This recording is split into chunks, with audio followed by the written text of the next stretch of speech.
cause I'm on one.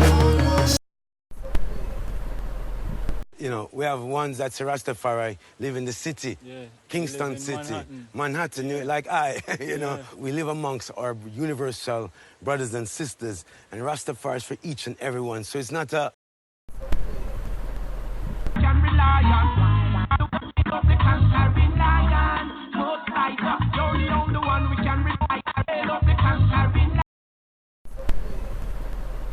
Swinging for the fences for the home run.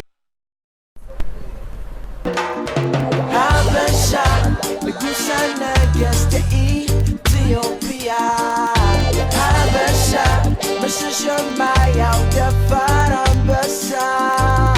Habesha. Even further beyond into the universe, but I've got to make it to first. Urgent message from the 12 seers of Mount Zion. They said the black nation will be blessed by God in these days. Circle the mountain and go home. Shabbat, Mount Zion calling me. All right, so expect a lot more coming from this report here. We actually caught wind of this from Niambe McIntosh. For those who don't know who Niambe McIntosh is, this is, of course, the eldest daughter and what we would call a power of attorney of sorts, or at least the administrator of his estate, the late, great musician, songwriter, and member of the original Bob Marley and the Wailers tunes group, of course, the legend, reggae legend, Peter Tosh. And from what we actually gather, the sister is here in the States, in the Northeast, from what we can gather, somewhere around the tri-state area. But we will actually update ones on that. A lot of the initiatives that she has pushed forward continue in the likes of her father. And we are still, of course, praying for her youngest brother. So we send our support, we send our love, of course, to Jawara McIntosh and the entire McIntosh family, hopefully for a speedy recovery. We'll have to update ones on his condition with the run-in that was actually at least reported from us, and actually from what we had been gathering from around many of the news and views stories that we were able to gather in New Jersey at least a couple of years or so ago. Big shout out to the NJ Weed Man. We are hoping to get the NJ Weed Man, Brother Edward Fortune, on Ras Tafari on the Brink, and possibly here on the Upper Room of Zion on Discipleship Radio pretty soon. So, you know, those who may have certain lines of connection or lines of communication to the brethren, please send that out from Lidj Yefdi of the Line of Judah Society and the rest of the Rastafari Groundation family here to that brethren. I know that he has been in many talks and many sit-ins and committee hearings out there in New Jersey. And brother has really been doing a lot of great work, you know, a lot unseen, unappreciated for the most part, but yet and still he has pushed forward and is a businessman we definitely can admire from our own Rastafari perspective, and just from a human's perspective in that sense also, because he doesn't just advocate for those black Americans or Afro peoples of any other descent here in the United States, but advocates for all people, and has pushed a lot of the cannabis initiatives and legislation there in the Northeast in New Jersey and many other places as well, with many different ones of many different walks of life. So a big shout out to not only the entire McIntosh family, but also Brother Edward Fortune, aka the NJ Weed Man also.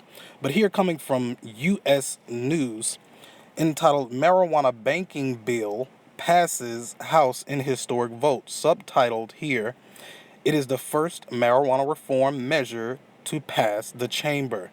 Here, coming from staff writer Claire Hansen, dated September 25th, 2019, reads on as such: a measure to protect financial institutions that service cannabis companies passed the House in a bipartisan vote Wednesday, becoming the first standalone marijuana reform bill to ever clear a chamber of Congress. The legislation, if ultimately made into law, would protect financial institutions and ancillary firms that serve marijuana businesses from criminal prosecution and other consequences. A long-awaited move that would provide stability and security to the multi-billion-dollar cannabis industry.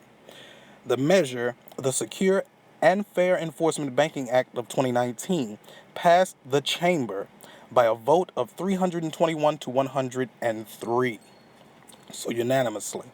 Nearly all Democrats backed the bill, as did 91 Republicans.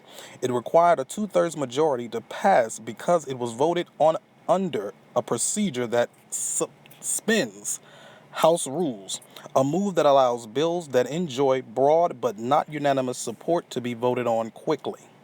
11 states and the District of Columbia, or D.C., have legalized the recreational use of marijuana, and a majority of states also have legal medical marijuana programs.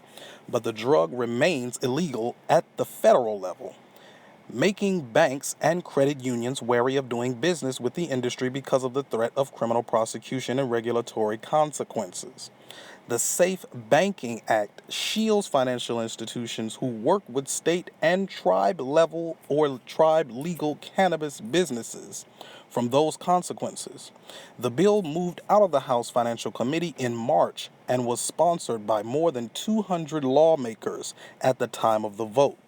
It is backed by a slew of national banking groups, including the American Bankers Association, the Credit Union National Association, and the Independent Community Bankers of America, which have pushed Congress to act on the issue for some time.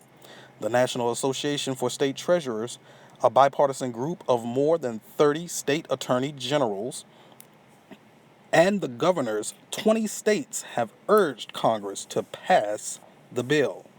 Cannabis trade groups, marijuana legalization advocates, and human rights groups generally support the measure, though some rights groups voice concern that the banking bill would get in the way of broader reforms and federal legalization. We applaud the House for approving this bipartisan solution to the cannabis banking problem, and we hope the Senate will move quickly to do the same, said Neil Levine, Chief Executive Officer of the Cannabis Trade Federation, which lobbied in support of the bill. This vital legislation will have an immediate and positive impact, not only on the state legal cannabis industry, but also on the many communities across the nation that have opted to embrace the regulation of cannabis. Allowing lawful cannabis companies to access commercial banking services and end their reliance on cash will greatly improve public safety, increase transparency, and promote regulatory compliance. It is not clear what the measure's chances are in the Senate. The Senate version of the legislation is sponsored by 33 senators, but hasn't yet made it out of the committee. Senator Mike Crapo, Idaho Republican and chairman of the Senate Banking Committee, told Politico he plans to mark up a cannabis banking measure in his committee before the year ends, though it may not be the banking bill that has already been introduced. It's not known if Senator Majority Leader Mitch McConnell of Kentucky would bring such a measure to a vote in the chamber. And so here, that concludes the reading here from U.S. News. And again, big up to Brother Edward Fortune, the NJ Weed Man, who is doing a lot of legwork out there in New Jersey, as well as the entirety of the McIntosh family, but more poignantly, Sister Niambe McIntosh, the eldest daughter of the late great Peter Tosh and the administrator of his estate. And of course, I'm praying for the speedy recovery of Jawara McIntosh, the youngest son of the late great Peter Tosh. But a lot more to come out on this. We have, of course, shared and also spoken with many ones and ones about our own cannabis or our cannabis project, which is ongoing. Much research is being recorded. And even for those who may or may not have the chance, there will be a large cannabis expo, or at least a summit of sorts, that will be going on in the East Bay area over in California, in San Jose, if we're not mistaken. We'll have to get a lot more information on that. We hope to attend, but we don't have any solid plans as of yet, but it is something that is up on our docket, up on our radar. Hopefully we'll be able to attend that.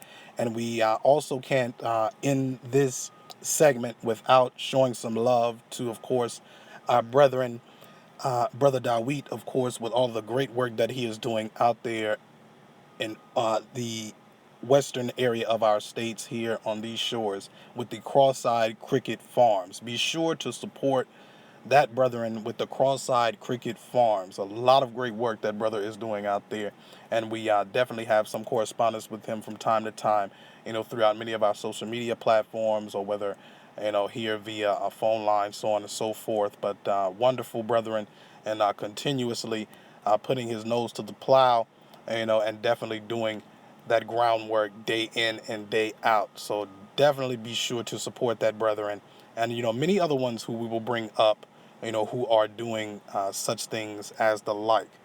But even so, with much of this to still come out, as we mentioned before, with so many as 33 or so states and counting, from what we can see here on these shores, at least, with many other international countries as well, going through this, I guess you could say, post prohibition on marijuana or cannabis. A lot of things have come to a head, and also are being spoken about in many arenas, not only on the community level, but reaching all the way up until the political spectrum, and definitely pushing many of the candidates to bring about many reforms that we are seeing out here in the world today. And we can definitely say that this was one of the many initiatives of the Ras Tafari from its inception. And though many ones don't take any credit for it, we can actually say as a youth in this movement that they should, and because of their work, especially ones like Peter Tosh, Bob Marley, and of course Bunny Wailer, and many other ones that we can name, from Jamaica all the way to Ethiopia. Ones had pushed for this since the 1930s on up until the 80s. So this is definitely a work of Rastafari that we are seeing come to fruition, whether ones have sought to give Rastafari the credit for it or not. They should acknowledge the Rastafari as the front runners of many of this or much of this cannabis legalization, not only here in the United States and out in the Caribbean, and even so to the African continent, but throughout the world.